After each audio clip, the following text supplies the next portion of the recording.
Madadaanan na ang ilang kalsada sa Davao Oriental na napinsala ng masamang panahon. Pero may ilang lugar pa rin nananatiling isolated. Mula sa Mati City, makibalita tayo live kay Bam Alegre. Bam?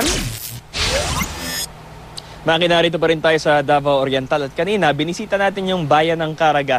Ngayon pala nadadaanan yung tulay na kung tawagin Manurigaw. Ito yung sa pagitan ng bayan ng Caraga at ng Baganga. Ngayon pwede na itong daanan ng mga pedestrian at ng mga motorsiklo.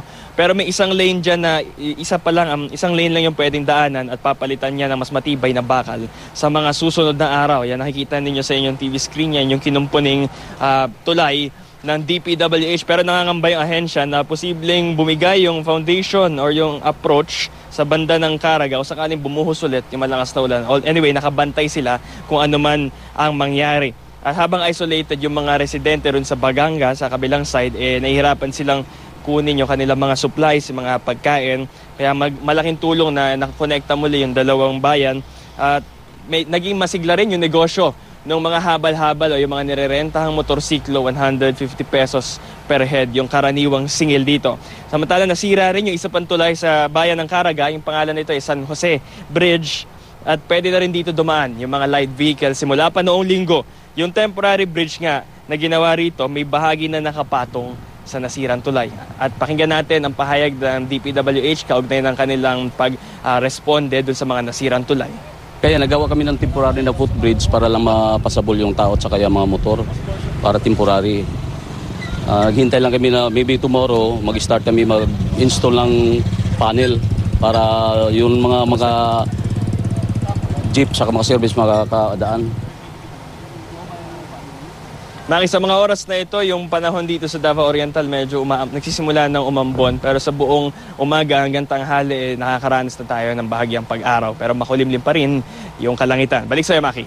Meron pa bang mga isolated areas o barangay na hindi pa naaabot o hindi pa nakukumusta? Kanina nahirapan natin bisitahin naman yung bayan pa ng Katiil mula doon sa Baganga dahil inaayos pa rin yung tulay doon.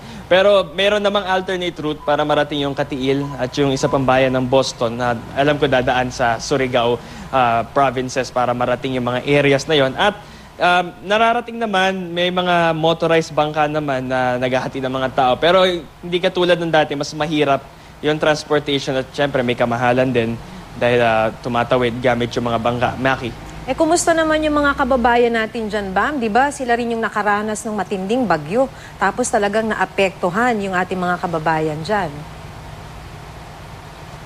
May ilan dito, nakatira pa rin sa mga makeshift na tents dahil sa nangyaring low pressure area at hindi rin nila malaman kung paano ba sila babangon muli kasi nag-try sila bumangon after ng Typhoon Pablo pero nawala ulit.